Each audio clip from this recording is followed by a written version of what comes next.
Salut mes amis, c'est Core Légende. Après la vidéo sur Superman et son symbole, nous allons passer à l'épisode 2. C'est-à-dire l'épisode 2, c'est quoi? C'est l'autre super-héros, soi-disant super-héros. Ce super-héros qui toujours se sert de la violence pour arriver à la justice, soi-disant. Et donc, le deuxième, c'est qui? C'est cet homme qu'on appelle Spider-Man. Spider-Man. Voilà, l'araignée, l'homme araignée. Alors comme tout le monde le sait, l'histoire de l'homme araignée, c'est quoi? C'est l'histoire d'un homme en fait qui un jour se fait piquer par une araignée.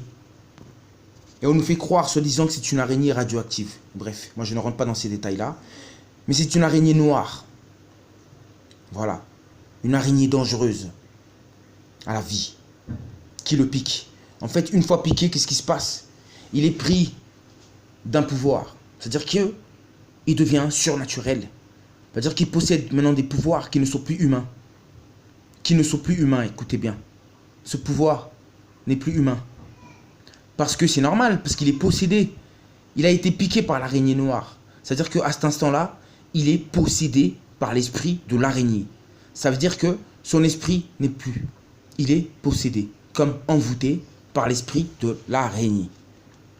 Et du coup, cette araignée, une fois que l'araignée le possède, cette araignée va lui donner l'impression qu'il est tout puissant. Et qu'à lui tout seul, il peut se battre contre l'injustice.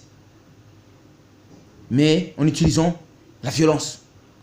Parce que vous l'avez bien vu, Spider-Man, il se bat, il ne fait pas des bisous à ses adversaires. Il ne leur donne pas la main. Vous comprenez ce que je veux dire en général? Parce que soi-disant, il se bat contre les méchants. Mais il faut arrêter.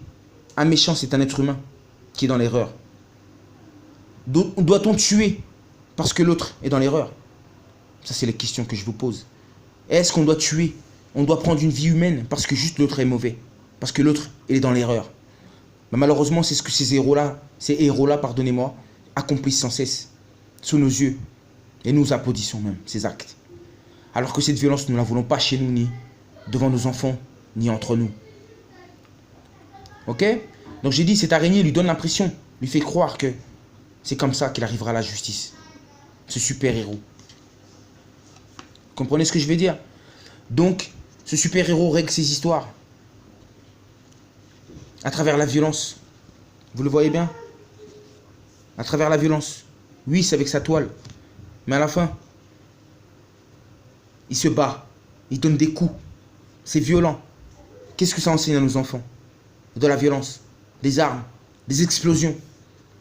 Voilà. C'est ça que devient ce soi-disant super-héros qui vit dans la violence, dans le négatif. Vous avez vu les images? Ok? Donc lui, il fait souffrir ses adversaires qui sont soi-disant dans le faux parce que lui, il est dans le vrai. Quel amour, ça. Quel super-héros. Le super-héros ne serait pas plutôt la personne qui va venir te relever la main et te montrer que tu es dans l'erreur? Un super-héros. Ces faux super-héros qu'on nous montre depuis qu'on est tout petit. Ah, c'est dur. Ces super-héros qui règlent leurs affaires par la colère, par la vengeance. Et puis, arrive souvent le moment où, justement, cette cape que possède Superman ou le super-héros, cette cape, en fait, ça représente un état d'esprit. Ça représente l'esprit qui les possède au moment où il porte cette cape. En fait, vous avez bien vu, Superman ou Spider-Man n'est plus lui-même quand il enlève son masque. Quand il enlève son masque, il devient un être d'amour, un être normal. C'est-à-dire qu'un homme qui combat sa vie normalement, non pas par le sang ni par les armes. Et un gars qui subit la vie, qui vit la vie avec ses moyens, avec le respect de l'autre, sans agressivité. Mais par contre, quand il met ce masque, on croit qu'il devient un super-héros, un super-homme, mais ça devient un super mauvais homme. Parce qu'il commence à utiliser la violence. Et dans ce symbole qui est sur lui là, cette fameuse araignée noire. Renseignez-vous sur l'histoire de l'araignée noire, vous allez comprendre beaucoup de choses. L'araignée noire. Cette araignée noire. Je ne rentre pas dans les détails, je ne vais pas aller plus loin. Là, je suis juste sur la couche supérieure. Je ne vais pas m'enfoncer dans les profondeurs. Ça viendra avec le temps, doucement. Donc là, vous avez bien vu, il quitte son masque, mais il quitte aussi l'esprit de l'araignée qui l'habitait. Et là, c'est là qu'il redevient lui-même. Et à chaque fois qu'il met ce masque, il fait appel à l'esprit de l'araignée noire qui va l'habiter. Et l'araignée noire, c'est souvent le sang, la violence, la vengeance. Tout ce qui est contre nature, tout ce qui est contre Dieu, tout ce qui est contre naturel, tout ce qui n'est pas naturel. Parce que quand il n'a pas son masque, il est naturel. Quand il a ce masque, quand il met le masque sur lui, il n'est plus naturel. Il devient possédé. Donc à travers ces épisodes, ces séries, on nous montre un peu des formes de possession de l'âme, possession de l'esprit, possession par les forces maléfiques, par ces êtres maléfiques, invisibles, par ces entités démoniaques. Parce qu'il existe des entités d'amour comme des entités mauvaises. Et c'est justement ces super-héros là, celui-là là, Spider-Man, il fait appel à ça justement, à cette énergie négative, destructrice, à ces entités, pour le posséder et lui donner cette impression de force, cette impression d'amour. Mais ce n'est pas l'amour, parce qu'à chaque fois que tu règles des problèmes, c'est du sang qui est versé. C'est des hommes que tu détruis. Alors que c'est des frères que tu aurais pu sauver. Non pas par la violence, mais par la discussion. Par l'amour simplement. J'ai tout dit, je vous ai expliqué à peu près qu'est-ce que tout cela représente. Regardez dans la profondeur. Ne regardez pas seulement dans la surface. Et méfiez-vous des apparences.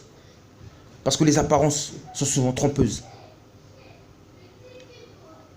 Donc, l'image du héros est faussée. Il n'est pas vrai. Le vrai héros, il marche avec la justice. Il marche avec l'amour. Il ne marche pas avec la violence. Il règle ses problèmes sans armes. Sans paroles mauvaises. Sans mauvais actes. Il le règle avec des gestes d'amour. Et donc, je suis désolé. Ces super-héros-là, moi, je ne suis pas pour eux. Tous ces flics qui marchent avec des armes et qui règlent leurs problèmes à travers les séries que nous regardons. Tous ces faux super-héros. Le chemin est faussé. On nous ment. Ouvrez vos yeux vous-même et regardez la réalité comme un dos de vue. Corps légende. Je vous laisse. Et je vous dis à très bientôt. Parce que tout ça n'est pas terminé. Corps légende. Partagez chaque soir une superbe aventure avec votre enfant. Accompagnez-le dans le monde des super-héros en 5 minutes de lecture grâce à un texte court et illustré. Voilà par la manière dont ils pénètrent nos foyers, pénètrent nos enfants et nous font croire à des super-héros qui ne sont pas super-héros, qui sont plutôt des gens démoniaques, mauvais. Ce sont des mauvais exemples. Alors ouvrez les yeux et n'apprenez plus n'importe quoi à vos enfants. Avant vos enfants même, vous-même déjà, éduquez vous-même. Corps les gens.